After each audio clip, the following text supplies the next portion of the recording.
Le monde du Moyen-Âge est resté dans les livres d'histoire comme une période d'obscurantisme. Une période pendant laquelle la haute culture de l'Antiquité était oubliée, pendant laquelle le pape et l'empereur se faisaient la guerre, pendant laquelle les croisades s'achevaient par des échecs sanglants et au cours de laquelle les papes s'excommuniaient l'un l'autre.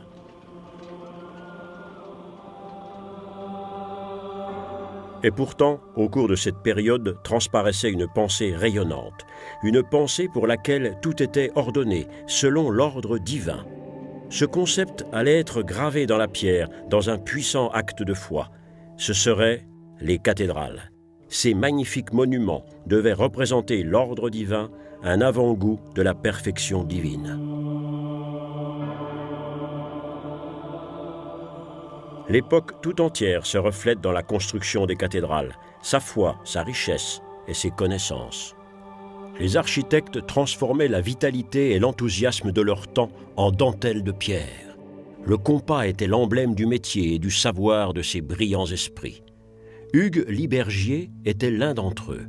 Sa pierre tombale dans la cathédrale de Reims atteste de la reconnaissance de ses qualités par ses contemporains.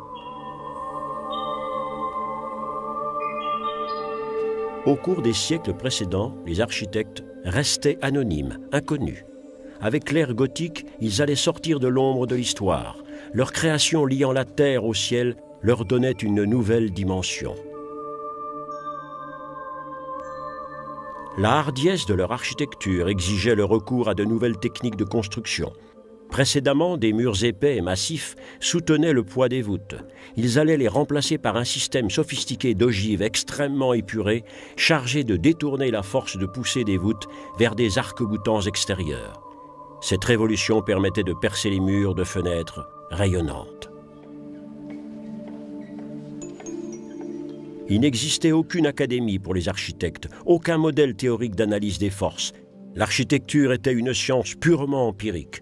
On se transmettait les connaissances de père en fils, de maître à compagnon, ce qui permettait de mener un projet sur plusieurs générations.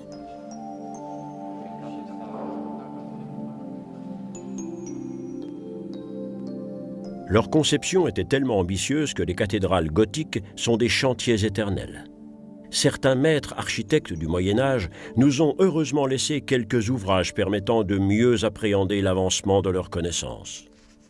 Un de ces ouvrages majeurs est celui de Villard de Honnecourt, un des plus brillants architectes du début du XIIIe siècle. La cathédrale de Laon représente certainement le condensé de son art, en particulier dans la conception des beffrois, hauts de 40 mètres et ornés de bœufs en pierre. La rosace, une interaction de pierre et de lumière.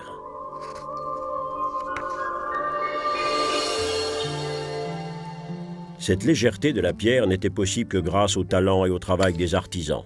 Armé de son marteau et de ses burins, le tailleur de pierre pouvait fournir aux maçons des pierres finement ouvrées en délicats filigranes. Les maîtres verriers coupaient et peignaient les éléments des vitraux. Des compagnons venaient de l'Europe entière travailler sur les chantiers, architectes flamands, tailleurs de pierre lombards, souffleurs de verre du sud de l'Allemagne, charpentiers bourguignons. Ces chantiers attiraient les talents de toute la chrétienté occidentale.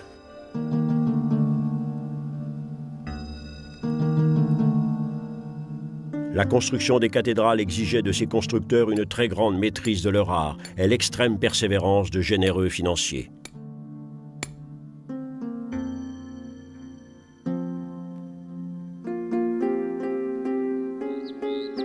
Ce qui veut dire que tout le monde n'était pas favorable à ces gigantesques projets. Les impôts et les charges perçues pour financer la construction des cathédrales soulevaient parfois de vives protestations parmi les citoyens. L'évêque, qui régnait en prince sur la ville de Laon et sa région, allait en faire la rude expérience. En l'an 1112, la contestation se faisait jour contre l'évêque qui contrôlait les prix, levait les impôts et édictait sa loi. Et maintenant, il voulait plus d'argent pour construire sa cathédrale. La fureur des citoyens se retournait contre l'action arbitraire de ce dignitaire d'église. L'évêque ayant fait arrêter le chef de la révolte, la situation explosait. La foule, exaspérée, faisait irruption dans le palais épiscopal.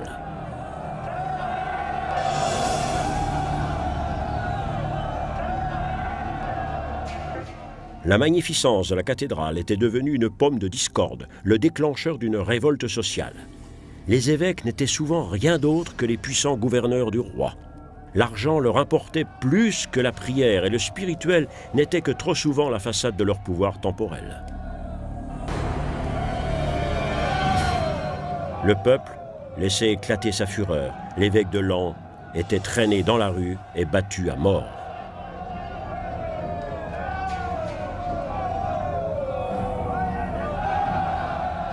Il était la victime expiatoire de ses propres intrigues. Aux yeux de nombre de ses contemporains, l'Église s'était fort éloignée de son idéal d'origine. Elle avait depuis longtemps fait cause commune avec les pouvoirs temporels en échange des trésors terrestres. Les monstrueuses sommes d'argent nécessaires à la construction des cathédrales contrastaient grandement avec l'idéal biblique. L'Église était devenue une puissance économique. Mais ce comportement n'était que l'un des aspects de son action. L'idéal chrétien d'humilité et de pauvreté s'épanouissait en d'autres lieux.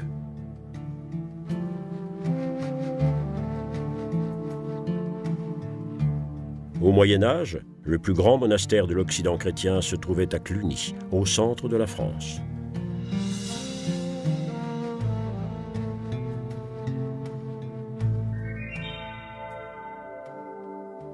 Selon les textes, ces bâtiments allaient pendant certaines périodes abriter jusqu'à 17 000 personnes. Le monastère de Cluny était le point de départ d'un des plus grands mouvements de renouveau de l'Église. Ce mouvement, construit autour de la règle monastique édictée par Benoît de Nursia, environ 5 siècles auparavant, prônait le strict respect de l'idéal de pauvreté et de piété. Les murs de ce lieu de renouveau résonnaient de processions sans fin. Jour et nuit se succédaient prières, méditations et services religieux. Cluny était le centre spirituel de son temps.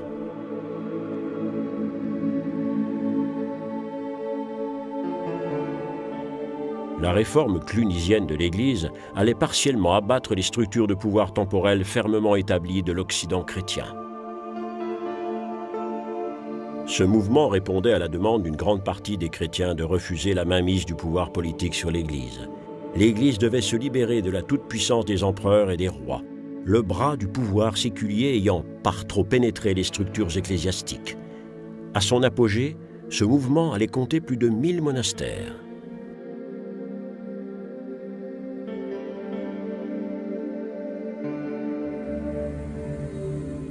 Dans ce contexte, l'investiture des évêques et des abbés était aux mains du pouvoir royal depuis quelques siècles.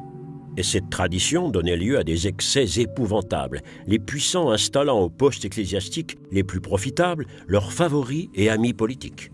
Nombre d'évêchés étaient attribués aux plus offrants, des principautés ecclésiastiques accordées selon les caprices des monarques. L'Église était le plus souvent devenue une grande roue de la fortune.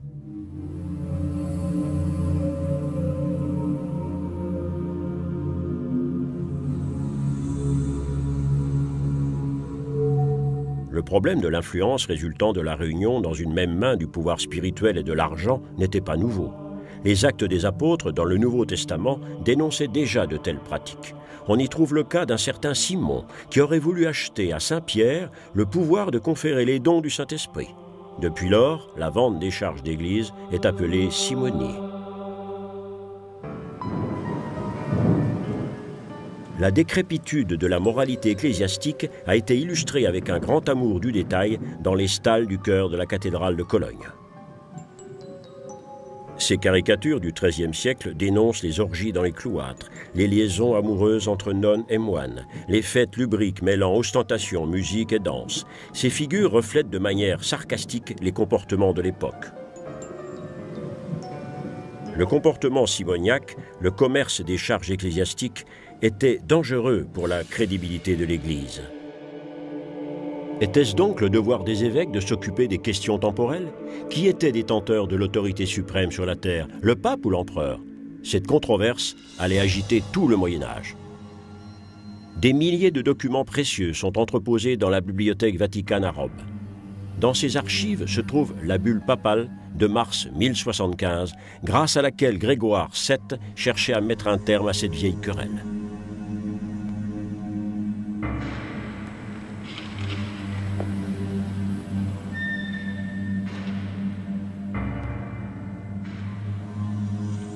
Grégoire décidait que le pape était le législateur suprême et qu'il avait aussi le droit de nommer l'empereur. L'Église romaine, écrivait le pape, n'est jamais tombée dans l'erreur et ne se trompera jamais. Et l'empereur doit donc se subordonner à elle.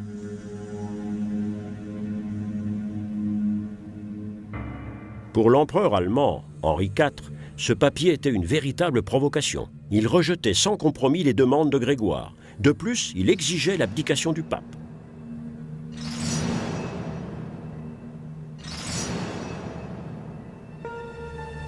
La querelle s'envenimait encore un peu plus avec la réponse du pape qui tournait au cauchemar pour l'empereur.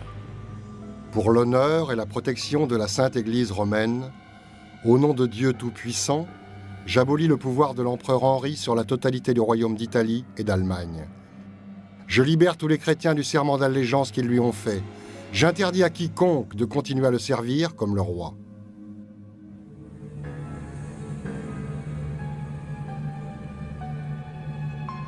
Une situation pour le moins inconfortable pour l'empereur, qui se voyait privé par le pape de sa couronne et de tous ses privilèges. Le royal personnage allait-il devoir revêtir les vêtements du pénitent? Qui servirait un roi que le pape avait maudit? Soudainement, le roi devait faire face à une solide opposition dans son propre pays.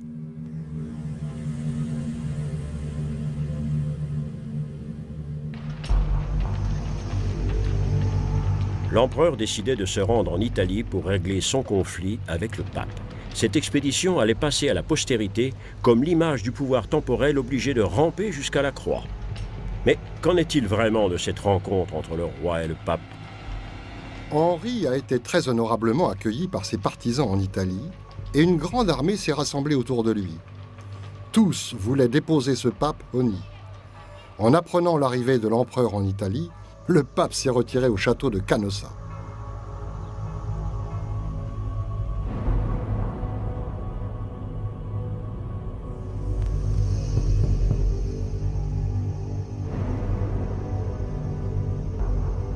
Selon la légende, Henri, vêtu d'un habit de pénitent, venait implorer le pardon du pape en janvier 1077.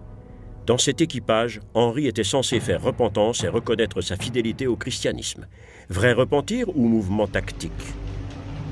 En réalité, assiégé par les troupes de l'empereur, le pape n'avait d'autre choix que de lever l'excommunion de Henri. Le siège de l'empereur avait atteint son but.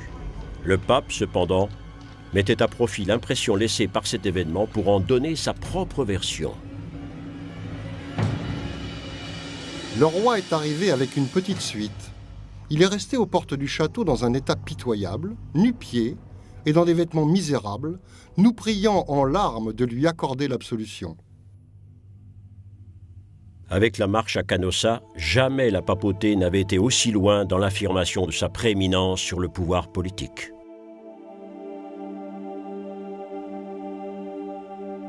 La cathédrale gothique devenait le symbole d'une ère dans laquelle l'Église commençait à pénétrer chaque aspect de la vie.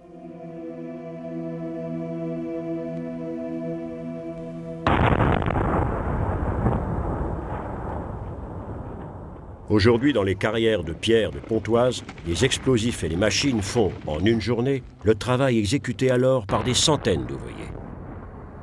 Le façonnage d'un simple bloc de pierre coûtait à cette époque plusieurs jours de travail. L'apôtre Pierre avait déjà fait la comparaison entre la construction d'un bâtiment et celle de la communauté chrétienne. Soyez comme une pierre vivante de l'édifice du Père.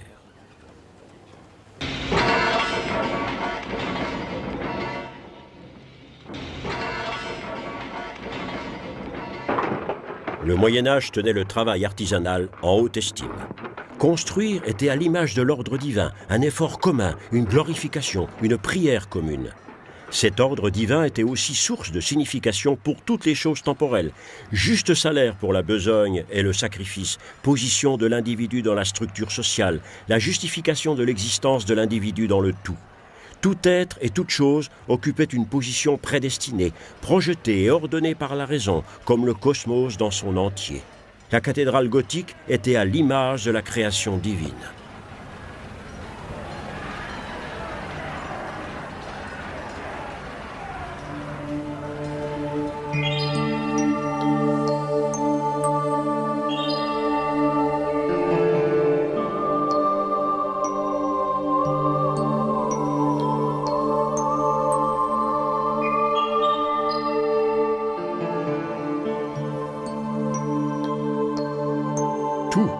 cathédrale était conçue pour rappeler le divin paradis. La lumière se répandant à travers les verrières multicolores était une allusion à la lumière divine. Le sol de mosaïque et les riches décorations reflétaient toute la splendeur du royaume céleste. Les énormes dimensions inspiraient le respect et la méditation.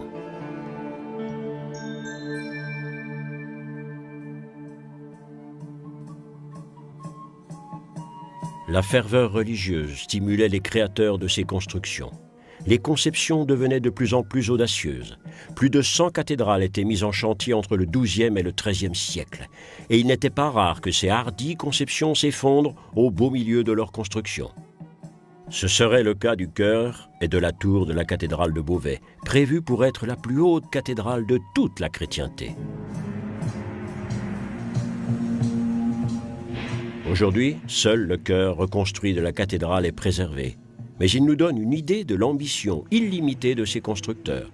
La finesse des piliers, la hauteur de la voûte, la transparence des murs percés de vitraux à des centaines d'endroits. La cathédrale de Beauvais est tout à la fois un chef-d'œuvre et le symbole d'un échec.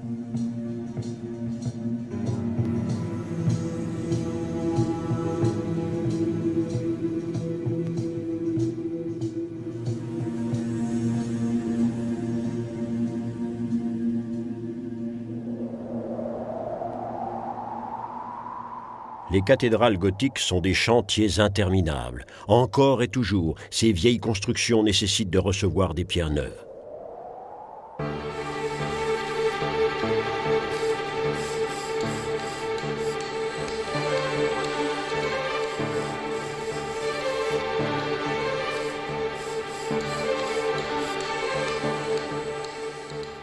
Des remplages érodés doivent être échangés, des blocs de façade remplacés. Les cathédrales médiévales sont à la charge du présent.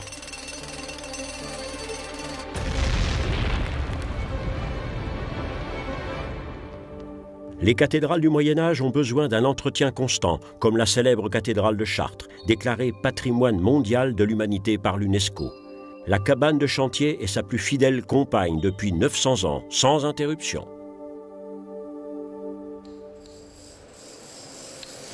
Les gens qui travaillent ici suivent une longue lignée de prédécesseurs. Des centaines de maçons, tailleurs de pierre ont fait ce même travail et des centaines continueront à le faire après eux. Ils sont les héritiers d'une idée éternelle.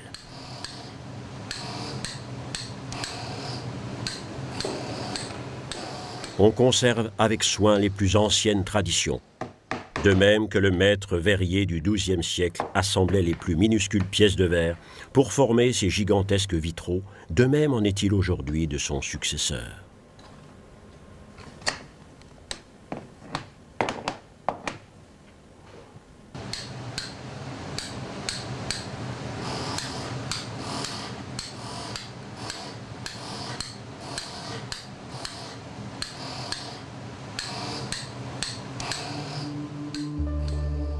Les constructeurs du Moyen-Âge savaient que leur cathédrale serait l'œuvre de plusieurs générations et que la poursuite du travail serait toujours en danger.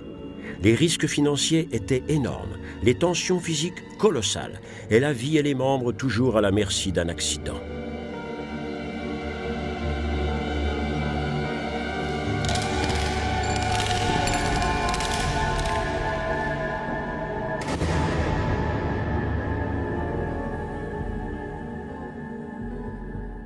C'était la volonté de Dieu que je survive à ma chute, mais j'ai dû arrêter tout travail afin de me rétablir. La construction va devoir être interrompue quelque temps. La cabane de chantier fermée, la puissante entreprise était condamnée à l'arrêt. La cathédrale était le plus grand défi du Moyen-Âge.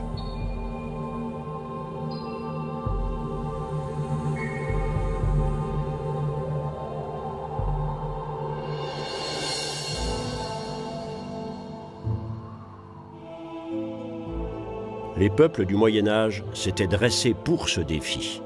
Au cours de cette période, la confiance qu'ils plaçaient dans le message biblique et dans Jésus semblait illimitée, comme l'était leur empressement à croire au miracle divin. Une antique tradition chrétienne qui était puissamment encouragée par les membres dirigeants de l'Église médiévale. L'idée qu'une juste croyance pouvait faire des miracles a traversé tout le Moyen-Âge et continue même à survivre de nos jours. La foi chrétienne tient son pouvoir de cette confiance qui l'a parfois poussé à faire des erreurs. Les trop nombreuses guerres menées au nom de la religion attestent du fait que la foi peut rendre les gens aveugles. De même qu'il est tout aussi certain que la foi a aidé d'innombrables individus à surmonter les difficultés de la vie.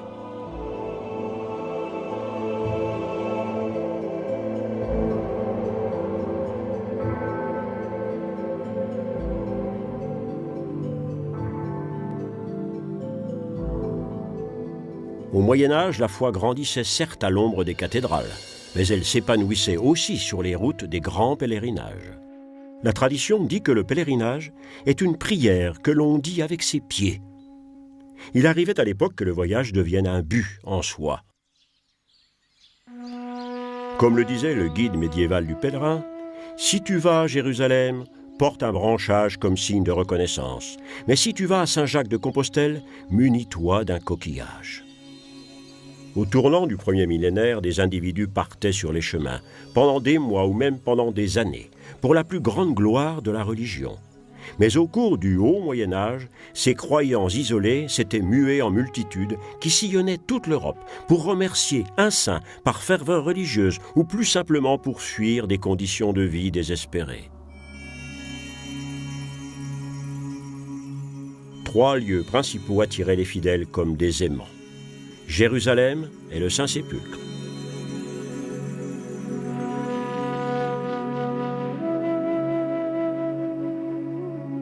Rome, l'antique capitale où étaient morts les apôtres Pierre et Paul. Et enfin, à l'extrémité ouest du continent européen, Saint-Jacques-de-Compostelle. Saint-Jacques-de-Compostelle, petit village planté à la lisière de la région montagneuse de Galice. Selon la légende, l'apôtre en Espagne, Jacques l'Aîné, fut solennellement enterré ici par ses disciples. Au Moyen-Âge, ce lieu devenait la destination d'innombrables cohortes de pèlerins. Aujourd'hui, des centaines de milliers de personnes y viennent encore en pèlerinage chaque année. Le corps de Saint Jacques, que l'on dit être mort en martyr en l'an 44 à Jérusalem, se trouve au-dessous de l'autel. Les fidèles viennent ici chercher la guérison au contact des reliques ou de la statue de l'apôtre. Au Xe siècle, cet antique centre d'attraction du christianisme allait être le témoin d'une confrontation sanglante qui allait perturber le Moyen-Âge pour longtemps.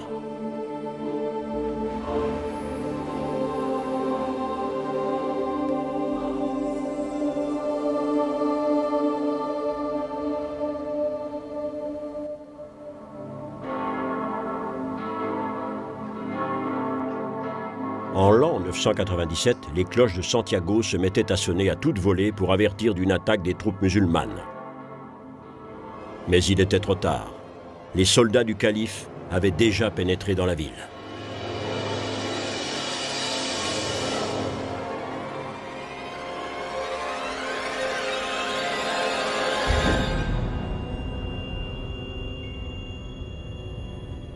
Les musulmans dominaient la plus grande partie de la péninsule ibérique depuis 3 siècles. Mais les troupes chrétiennes maintenaient toujours des bases dans les montagnes.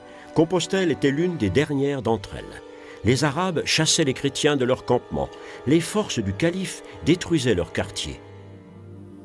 Maintenant, la bannière islamique, ornée du croissant de lune, flottait sur cet antique site chrétien, comme il le faisait déjà à Jérusalem et le ferait plus tard à Constantinople. En signe de triomphe, les troupes musulmanes volaient les cloches de la cathédrale. Des prisonniers de guerre chrétiens traînaient ce lourd butin jusqu'à Cordoue, capitale du royaume du calife, à 1000 km plus au sud. Là, les cloches étaient utilisées comme lampes à pétrole pour illuminer la grande mosquée. 2 siècles plus tard, après que les chrétiens eurent reconquis Cordoue, des prisonniers de guerre musulmans allaient rapporter les cloches volées à Compostelle.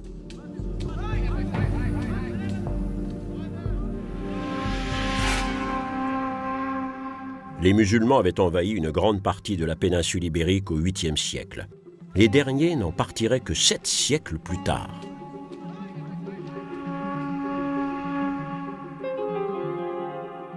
Les cavaliers arabes, ayant apporté l'islam en Espagne, ils construisaient une grande mosquée à Cordoue, devenue leur capitale. Les traditions chrétiennes et arabes allaient se côtoyer et inévitablement se mélanger. Les Arabes étaient à l'origine de nouvelles impulsions culturelles et l'Espagne devenait très vite un centre de connaissances. Les bibliothèques se remplissaient d'ouvrages médicaux, mathématiques et astronomiques, mais aussi d'antiques écrits philosophiques que l'on croyait perdus.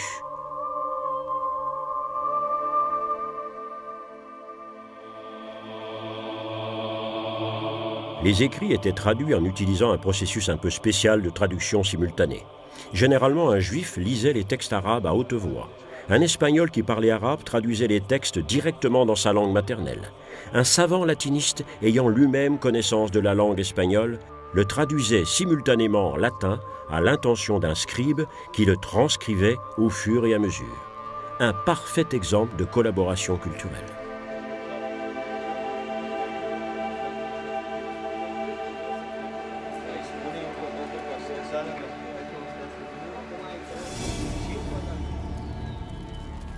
Lorsque les rois catholiques commençaient la reconquête de l'Espagne au IXe siècle, ils provoquaient un véritable désastre culturel. Les bibliothèques étaient brûlées. Des documents uniques et des trésors inestimables de connaissances disparaissaient. La croix chassait le croissant de lune du continent européen en même temps que la fructueuse collaboration entre les cultures s'envolait dans les flammes et la fumée.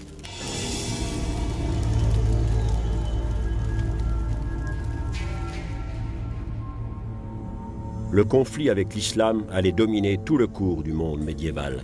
Cordoue n'était pas la seule place qui allait rester aux mains des musulmans pendant 500 ans. C'était également le cas du plus saint de tous les sites chrétiens, le Saint-Sépulcre à Jérusalem.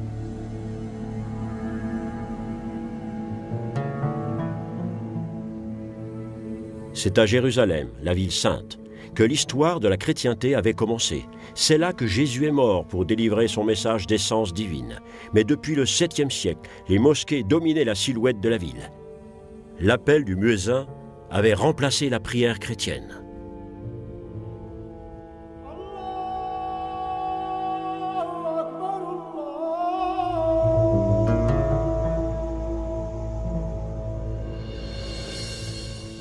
En 1095, le pape appelait les peuples à libérer la ville sainte.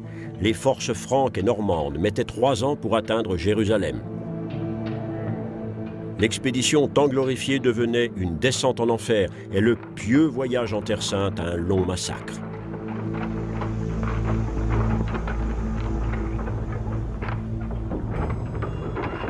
Le siège de la ville par les forces chrétiennes durait 6 semaines. Dans la nuit du 14 juillet 1099, Jérusalem tombait finalement aux mains des croisés. Un témoin oculaire nous a laissé son témoignage sur cet énorme carnage.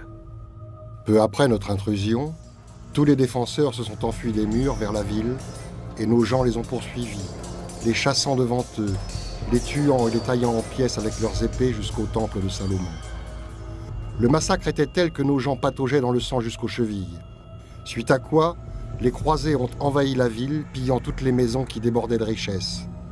Le jour suivant, nos gens sont montés sur le toit du temple, ont attaqué les Sarrasins, hommes et femmes, ont tiré leurs épées et les ont décapités.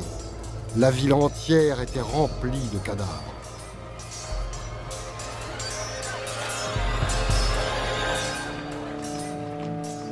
Les Sarrasins survivants traînaient alors les cadavres de leurs compatriotes assassinés hors de la ville et en faisaient des tas hauts comme des maisons pour les incinérer. Quelles étaient les raisons d'un tel carnage ? Pourquoi le pape avait-il lancé au monde cette idée de croisade ? Le 27 novembre 1095, en marge du synode de Clermont, le pape Urbain II proclamait la croisade pour libérer la Terre Sainte. Armez-vous de la ferveur divine, armez-vous et soyez les fils du Tout-Puissant. Il est préférable de mourir au combat que de voir souffrir notre peuple et les saints. Et si un homme doit tomber, il peut être sûr qu'on lui accordera le pardon de ses péchés et le fruit de la vie éternelle. Le pape promettait aussi une récompense terrestre.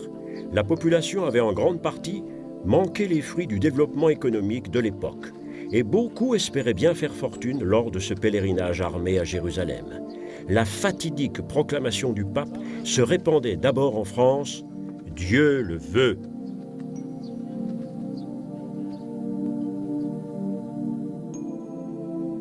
La propagande prenait alors le relais en propageant d'horribles histoires sur la Jérusalem islamique. Ils circoncisent tous les chrétiens et versent le sang de la circoncision sur l'autel et dans les fonts baptismaux.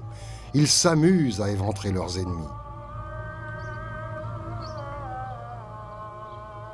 Ces rapports démagogiques n'avaient absolument rien à voir avec la réalité des événements en Jérusalem. À la fin du premier millénaire, comme c'est toujours le cas aujourd'hui, la Palestine se trouvait au confluent des trois religions monothéistes, l'islam, le judaïsme et le christianisme.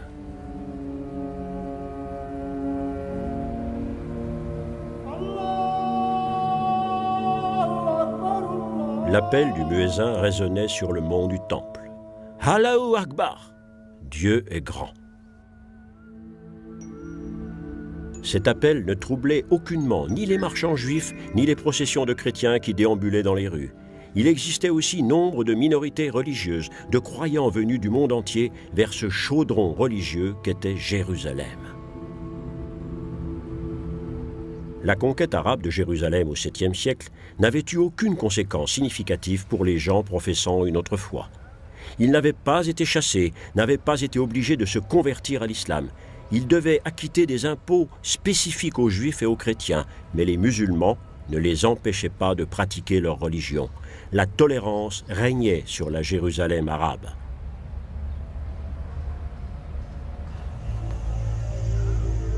Mais la domination musulmane sur les lieux saints était une épine insupportable au flanc de l'Occident chrétien. Les chrétiens d'Occident allaient être pratiquement intoxiqués par l'idée des croisades. Avant même que les troupes de la première croisade ne fussent arrivées à Jérusalem, on préparait déjà la deuxième. Elle resterait dans l'histoire comme la croisade des pauvres. Plus tard, même des enfants allaient être recrutés pour ce terrible voyage. L'euphorie religieuse était à son comble. Ce fol enthousiasme aboutissait souvent au pire des chaos. En arrivant à Cologne, la croisade des pauvres avait épuisé toutes ses provisions. Comme cela avait été le cas à Trèves et à Mayence, on réclamait aux Juifs de la ville de financer les rations. Comme ils étaient peu enclins à obéir, ils étaient sommairement lynchés. Seuls quelques-uns réchappaient de cette chasse aux sorcières à la chrétienne en se cachant dans leurs maisons. Pendant des siècles, les Juifs avaient vécu en paix au cœur de l'Empire romain chrétien.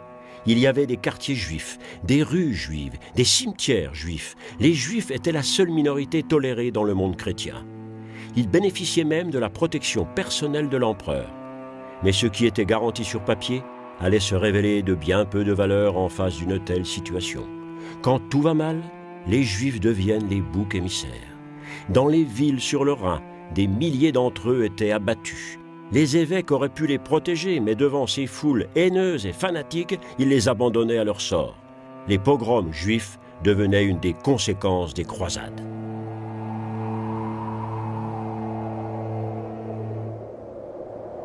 La religion jouait un rôle central dans l'état de guerre permanent qu'était le Moyen-Âge. Les croisades contre les ennemis extérieurs se doublaient de luttes contre les fauteurs de troubles à l'intérieur même de l'Église. Au sud de la France, les Cathares étaient contraints de se réfugier dans des forteresses pour tenter d'échapper à de sanglantes persécutions religieuses. Les formidables citadelles de Carcassonne, Quéribus ou Montségur ne serviraient à rien contre cette intolérance religieuse.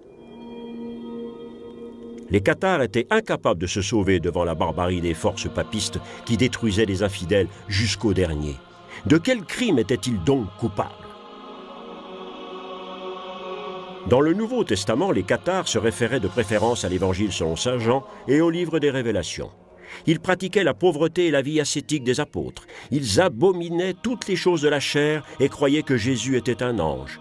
Les Cathares, les purs, voulaient être une église des pauvres. Leur vie quotidienne était marquée par des travaux d'artisanat.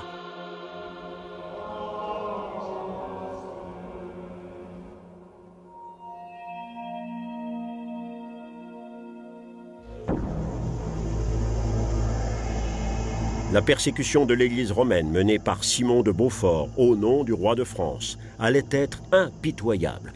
Au cours de l'horrible guerre des Albigeois au commencement du XIIIe siècle, des dizaines de milliers de personnes étaient assassinées. L'Inquisition devenait la règle et la torture sa pratique courante.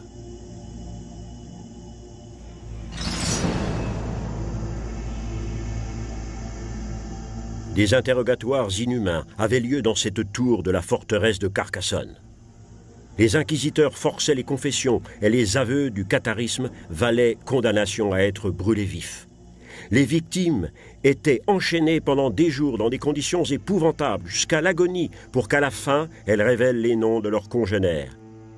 Toutes ces atrocités étaient bien sûr commises au nom de la croix.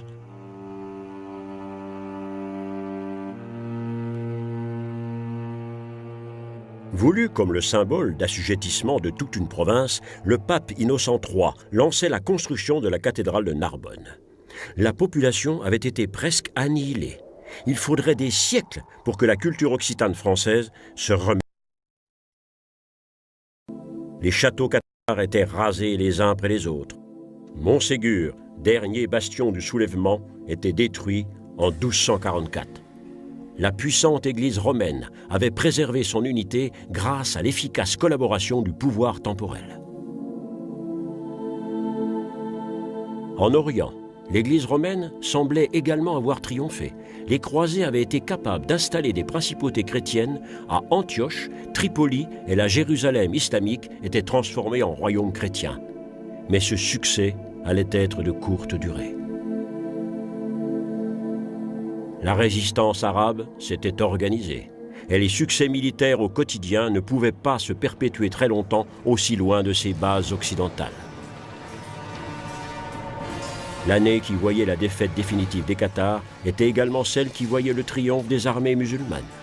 150 ans après la conquête chrétienne, ils reprenaient Jérusalem. 50 ans plus tard, Saint-Jean d'Acre, le dernier bastion des croisés en Palestine, tombait à son tour.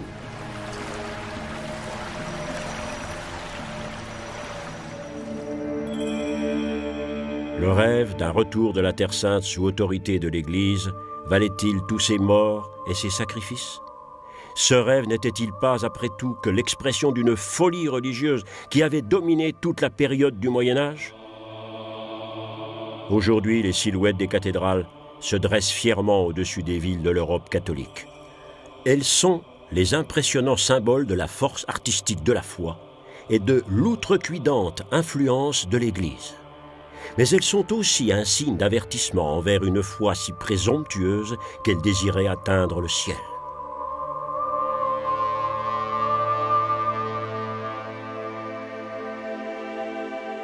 La cathédrale de Beauvais est à elle seule la métaphore de l'immodération, celle d'un bâtiment ecclésiastique qui voulait transgresser les lois de la pesanteur.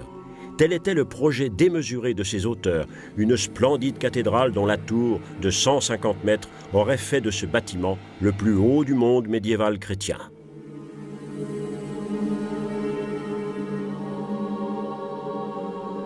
Mais ce que l'architecte avait calculé et que des centaines d'ouvriers avaient érigé ne devait durer que quelques semaines. Construite pour l'éternité, cette cathédrale devenait le symbole de la précarité terrestre.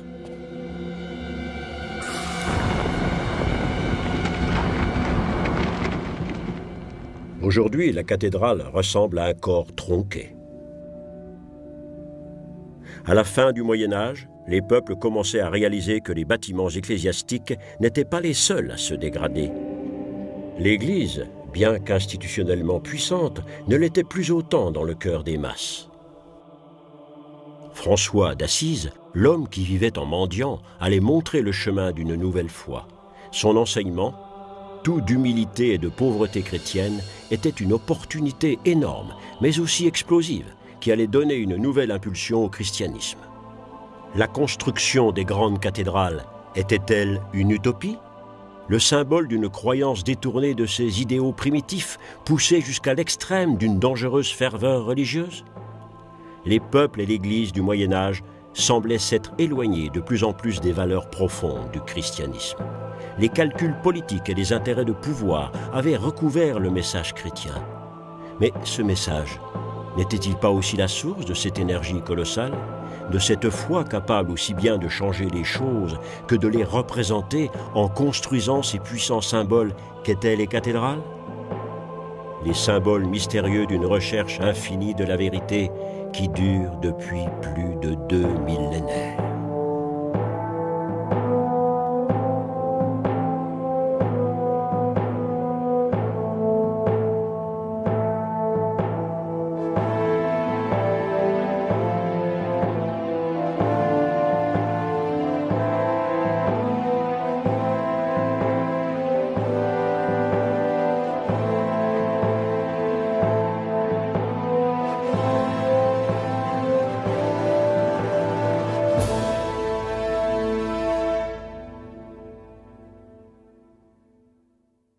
Le pape n'avait d'autre choix que de lever l'excommunion de Henri. Le siège de l'empereur avait atteint son but. Le pape, cependant, mettait à profit l'impression laissée par cet événement pour en donner sa propre version. Le roi est arrivé avec une petite suite. Il est resté aux portes du château dans un état pitoyable, nu-pieds et dans des vêtements misérables, nous priant en larmes de lui accorder l'absolution. Avec la marche à Canossa, jamais la papauté n'avait été aussi loin dans l'affirmation de sa prééminence sur le pouvoir politique.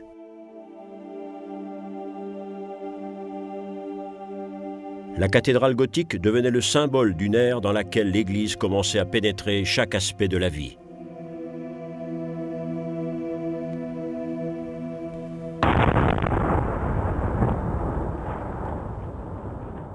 Aujourd'hui, dans les carrières de pierre de Pontoise, les explosifs et les machines font, en une journée, le travail exécuté alors par des centaines d'ouvriers. Le façonnage d'un simple bloc de pierre coûtait à cette époque plusieurs jours de travail.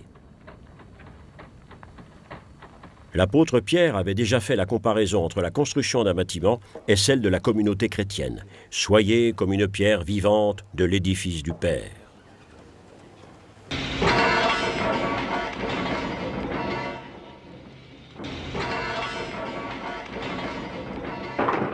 Le Moyen-Âge tenait le travail artisanal en haute estime.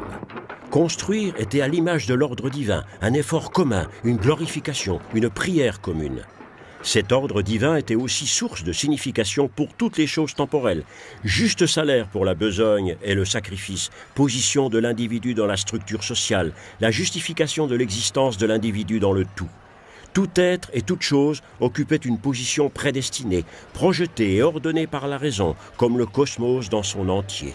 La cathédrale gothique était à l'image de la création divine.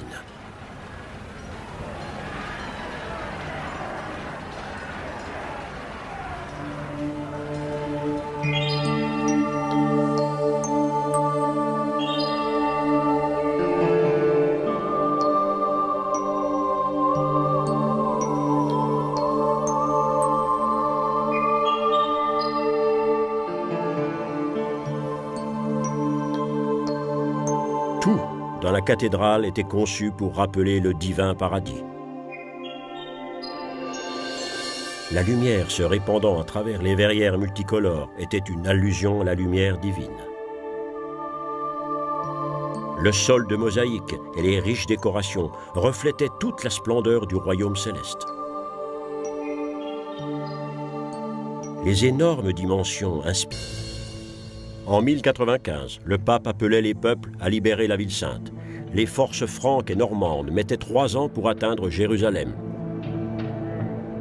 L'expédition tant glorifiée devenait une descente en enfer et le pieux voyage en Terre Sainte un long massacre.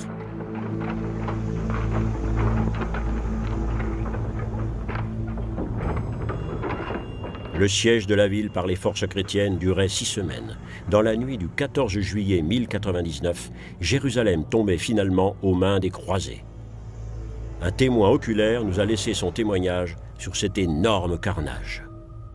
Peu après notre intrusion, tous les défenseurs se sont enfuis des murs vers la ville et nos gens les ont poursuivis, les chassant devant eux, les tuant et les taillant en pièces avec leurs épées jusqu'au temple de Salomon.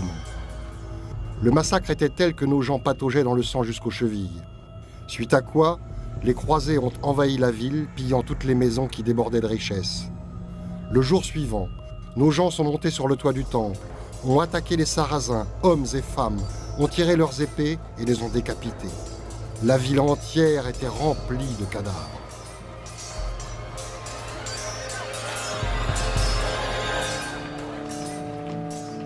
Les Sarrasins survivants traînaient alors les cadavres de leurs compatriotes assassinés hors de la ville et en faisaient des tas hauts comme des maisons pour les incinérer.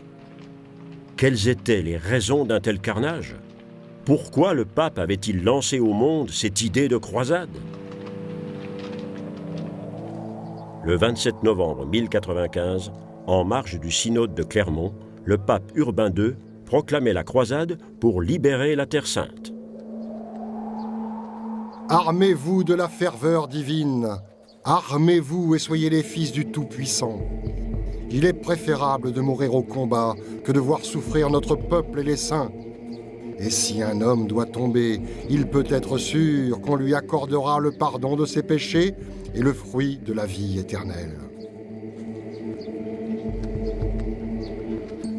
Le pape promettait aussi une récompense terrestre. La population avait en grande partie manqué les fruits du développement économique de l'époque, et beaucoup espéraient bien faire fortune lors de ce pèlerinage armé à Jérusalem.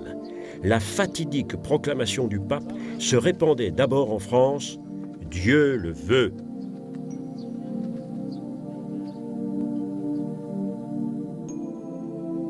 La propagande prenait alors le relais en propageant d'horribles histoires sur la Jérusalem islamique. Ils circoncisent tous les chrétiens et versent le sang de la circoncision sur l'autel et dans les fonts baptismaux. Ils s'amusent à éventrer leurs ennemis. En l'an 997, les cloches de Santiago se mettaient à sonner à toute volée pour avertir d'une attaque des troupes musulmanes. Mais il était trop tard. Les soldats du calife avaient déjà pénétré dans la ville.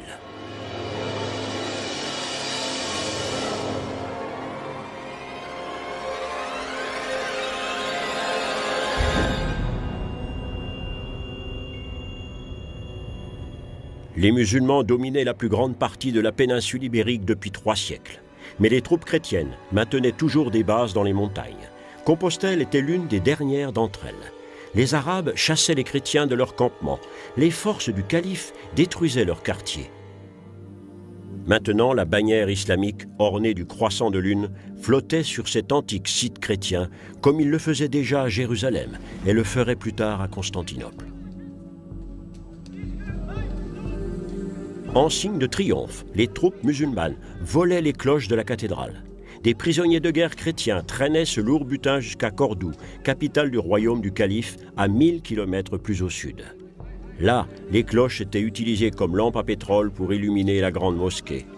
2 siècles plus tard, après que les chrétiens eurent reconquis Cordoue, des prisonniers de guerre musulmans allaient rapporter les cloches volées à Compostelle.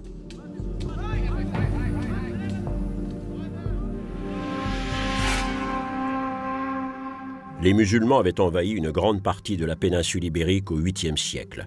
Les derniers n'en partiraient que 7 siècles plus tard.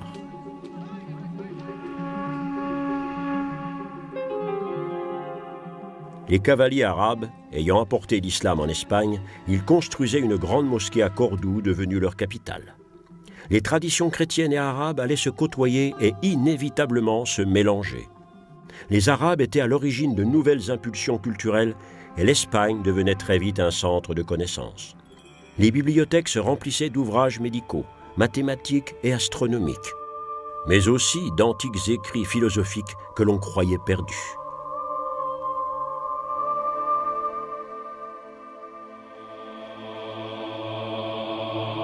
Les écrits étaient traduits en utilisant un processus un peu spécial de traduction simultanée. Généralement, un juif lisait les textes arabes à haute voix. Un espagnol qui parlait arabe traduisait les textes directement dans sa langue maternelle. Un savant latiniste ayant lui-même connaissance de la langue espagnole le traduisait simultanément en latin à l'intention d'un scribe qui le transcrivait au fur et à mesure. Un parfait exemple de collaboration culturelle.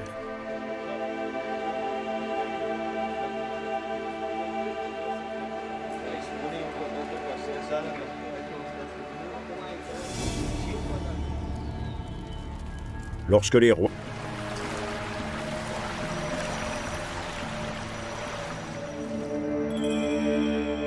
le rêve d'un retour de la Terre Sainte sous autorité de l'Église valait-il tous ces morts et ces sacrifices? Ce rêve n'était-il pas, après tout, que l'expression d'une folie religieuse qui avait dominé toute la période du Moyen-Âge? Aujourd'hui, les silhouettes des cathédrales se dressent fièrement au-dessus des villes de l'Europe catholique. Elles sont les impressionnants symboles de la force artistique de la foi et de l'outrecuidante influence de l'Église. Mais elles sont aussi un signe d'avertissement envers une foi si présomptueuse qu'elle désirait atteindre le ciel.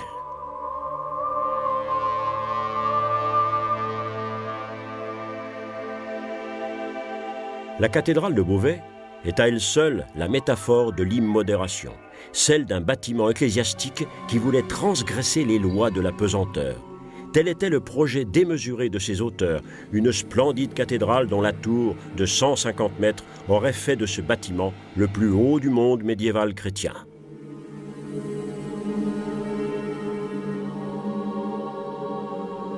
Mais ce que l'architecte avait calculé et que des centaines d'ouvriers avaient érigé ne devait durer que quelques semaines. Construite pour l'éternité, cette cathédrale devenait le symbole de la précarité terrestre.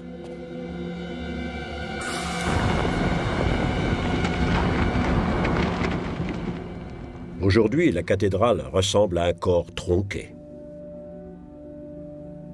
À la fin du Moyen-Âge, les peuples commençaient à réaliser que les bâtiments ecclésiastiques n'étaient pas les seuls à se dégrader. L'Église, bien qu'institutionnellement puissante, ne l'était plus autant dans le cœur des masses. François d'Assise, l'homme qui vivait en mendiant, allait montrer le chemin d'une nouvelle foi. Son enseignement, tout d'humilité et de pauvreté chrétienne, était une opportunité énorme, mais aussi explosive, qui allait donner une nouvelle impulsion au christianisme. La construction des grandes cathédrales était-elle une utopie? Le symbole d'une croyance détournée de ses idéaux primitifs, poussée jusqu'à l'extrême d'une dangereuse ferveur religieuse? Les peuples et l'Église du Moyen-Âge semblaient s'être éloignés de plus en plus des valeurs profondes du christianisme. Les calculs politiques et les intérêts de pouvoir avaient recouvert le message chrétien. Mais ce message n'était-il pas aussi la source de cette énergie colossale, de cette foi capable aussi bien de changer les choses que de les représenter en construisant ces puissants symboles qu'étaient les cathédrales? Les symboles mystérieux d'une recherche infinie de la vérité qui dure depuis plus de 2 millénaires.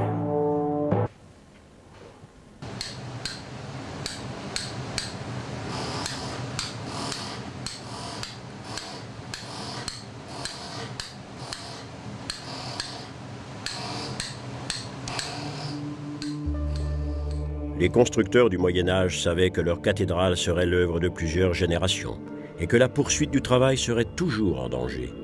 Les risques financiers étaient énormes, les tensions physiques colossales et la vie et les membres toujours à la merci d'un accident.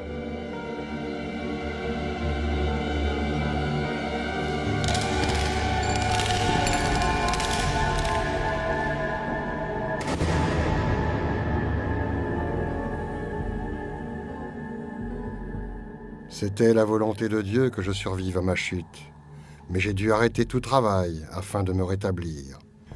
La construction va devoir être interrompue quelque temps. La cabane de chantier fermée, la puissante entreprise était condamnée à l'arrêt. La cathédrale était le plus grand défi du Moyen-Âge.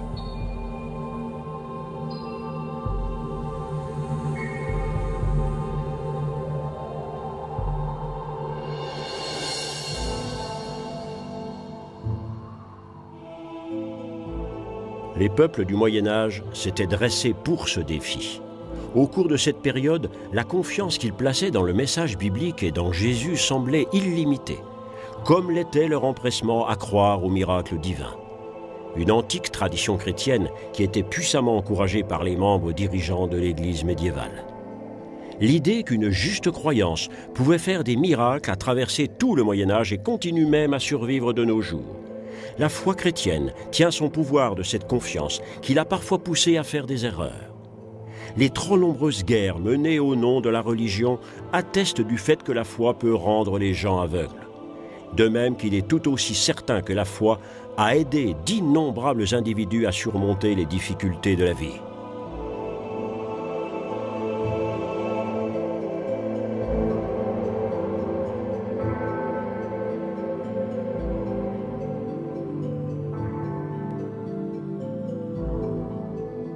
Au Moyen-Âge, la foi grandissait certes à l'ombre des cathédrales, mais elle s'épanouissait aussi sur les routes des grands pèlerinages.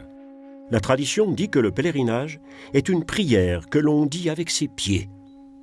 Il arrivait à l'époque que le voyage devienne un but en soi. Comme le disait le guide médiéval du pèlerin, « Si tu vas à Jérusalem, porte un branchage comme signe de reconnaissance. Mais si tu vas à Saint-Jacques-de-Compostelle, munis-toi d'un coquillage. » Au tournant du premier millénaire, des individus partaient sur les chemins, pendant des mois ou même une situation pour le moins inconfortable pour l'empereur, qui se voyait privé par le pape de sa couronne et de tous ses privilèges. Le royal personnage allait-il devoir revêtir les vêtements du pénitent? Qui servirait un roi que le pape avait maudit? Soudainement, le roi devait faire face à une solide opposition dans son propre pays.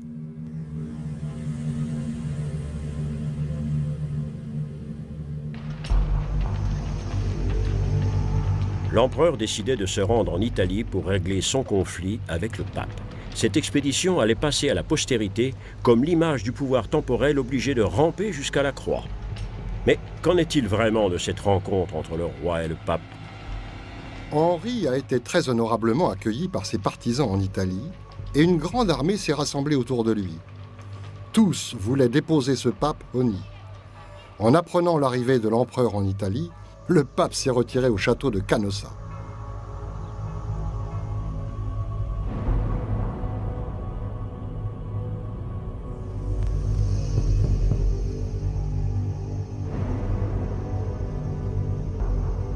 Selon la légende, Henri, vêtu d'un habit de pénitent, venait implorer le pardon du pape en janvier 1077.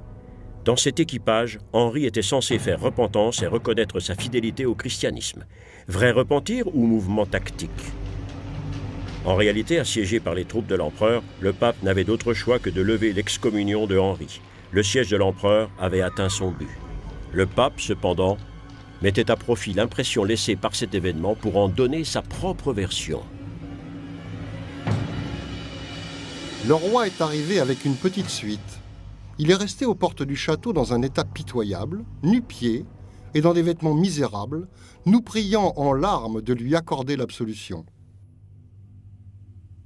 Avec la marche à Canossa, jamais la papauté n'avait été aussi loin dans l'affirmation de sa prééminence sur le pouvoir politique.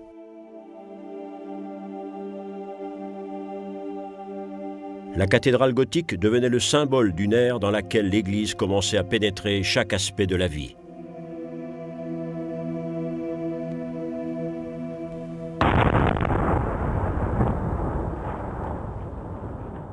Aujourd'hui, dans les carrières de pierre de Pontoise, les explosifs et les machines font, en une journée, le travail exécuté alors par des centaines d'ouvriers.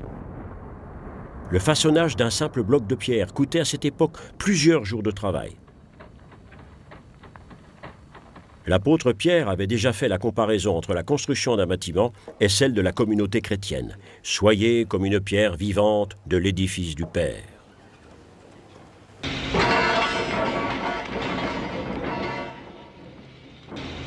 Abattre les structures de pouvoir temporel fermement établies de l'Occident chrétien. Ce mouvement répondait à la demande d'une grande partie des chrétiens de refuser la mainmise du pouvoir politique sur l'Église. L'Église devait se libérer de la toute-puissance des empereurs et des rois, le bras du pouvoir séculier ayant par trop pénétré les structures ecclésiastiques. À son apogée, ce mouvement allait compter plus de 1000 monastères.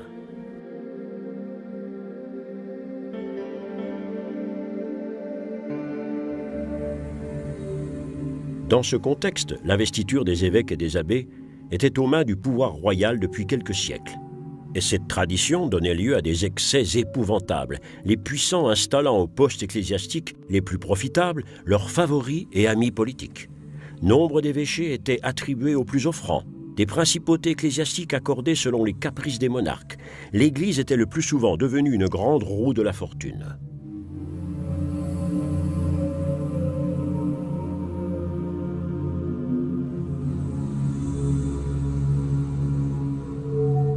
Le problème de l'influence résultant de la réunion dans une même main du pouvoir spirituel et de l'argent n'était pas nouveau. Les actes des apôtres dans le Nouveau Testament dénonçaient déjà de telles pratiques. On y trouve le cas d'un certain Simon qui aurait voulu acheter à Saint Pierre le pouvoir de conférer les dons du Saint-Esprit. Depuis lors, la vente des charges d'église est appelée simonie. La décrépitude de la moralité ecclésiastique a été illustrée avec un grand amour du détail dans les stalles du chœur de la cathédrale de Cologne. Ces caricatures du XIIIe siècle dénoncent les orgies dans les cloîtres, les liaisons amoureuses entre nonnes et moines, les fêtes lubriques mêlant ostentation, musique et danse. Ces figures reflètent de manière sarcastique les comportements de l'époque. Le comportement simoniaque, le commerce des charges ecclésiastiques, était dangereux pour la crédibilité de l'Église. Était-ce donc le devoir des évêques de s'occuper des questions temporelles? Qui était détenteur de l'autorité suprême sur la terre, le pape ou l'empereur? Cette controverse allait agiter tout le Moyen-Âge. Des milliers de documents précieux sont entreposés dans la bibliothèque Vaticane à Rome. Dans ces archives se trouve la bulle papale de mars 1075, grâce à laquelle Grégoire VII cherchait à mettre un terme à cette vieille querelle.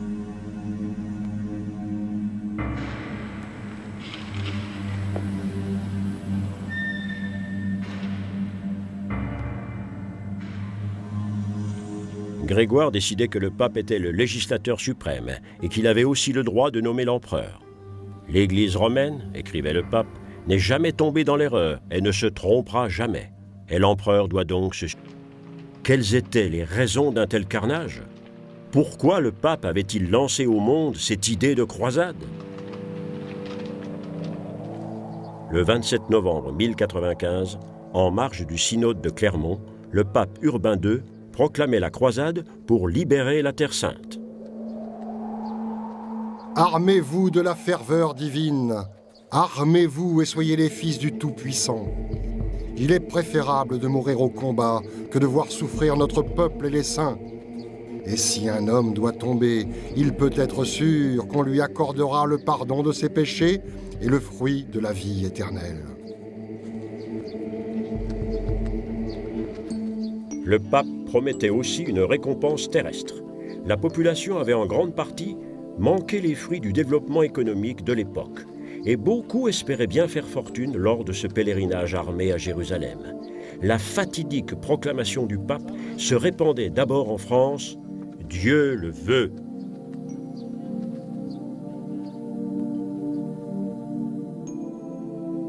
La propagande prenait alors le relais en propageant d'horribles histoires sur la Jérusalem islamique.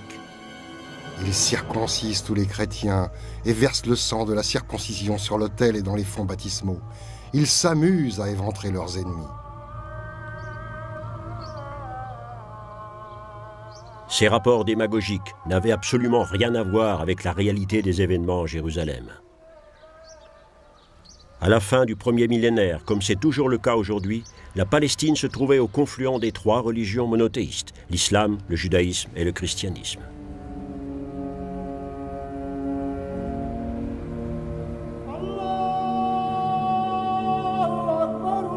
L'appel du muezzin résonnait sur le mont du Temple. « Allahu Akbar » Dieu est grand.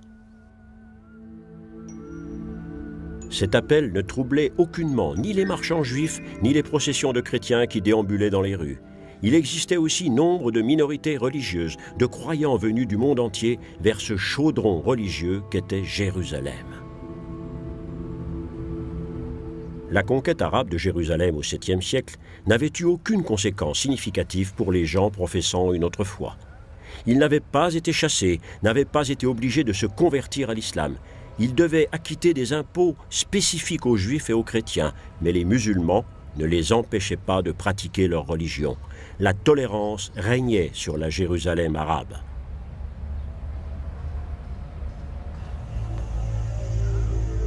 Mais la domination musulmane sur les lieux saints était une épine insupportable au flanc de l'Occident chrétien.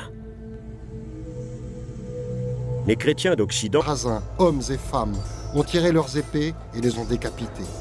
La ville entière était remplie de cadavres.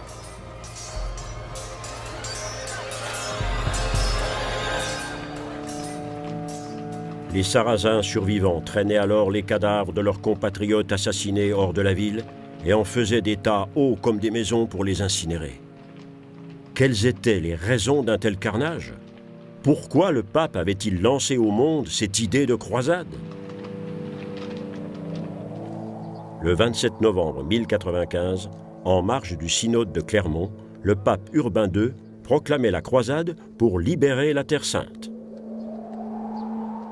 Armez-vous de la ferveur divine, armez-vous et soyez les fils du Tout-Puissant.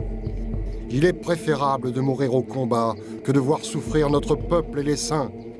Et si un homme doit tomber, il peut être sûr qu'on lui accordera le pardon de ses péchés et le fruit de la vie éternelle. Le pape promettait aussi une récompense terrestre. La population avait en grande partie manqué les fruits du développement économique de l'époque, et beaucoup espéraient bien faire fortune lors de ce pèlerinage armé à Jérusalem. La fatidique proclamation du pape se répandait d'abord en France « Dieu le veut ».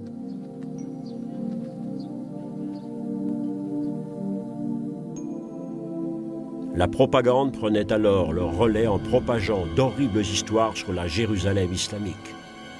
Ils circoncisent tous les chrétiens et versent le sang de la circoncision sur l'autel et dans les fonts baptismaux.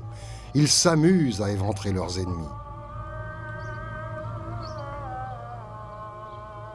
Ces rapports démagogiques n'avaient absolument rien à voir avec la réalité des événements en Jérusalem.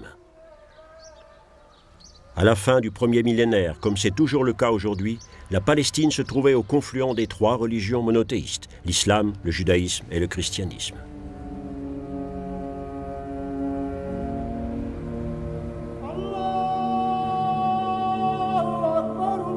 L'appel du muezzin résonnait sur le mont du Temple. « Allahu Akbar » Dieu est grand.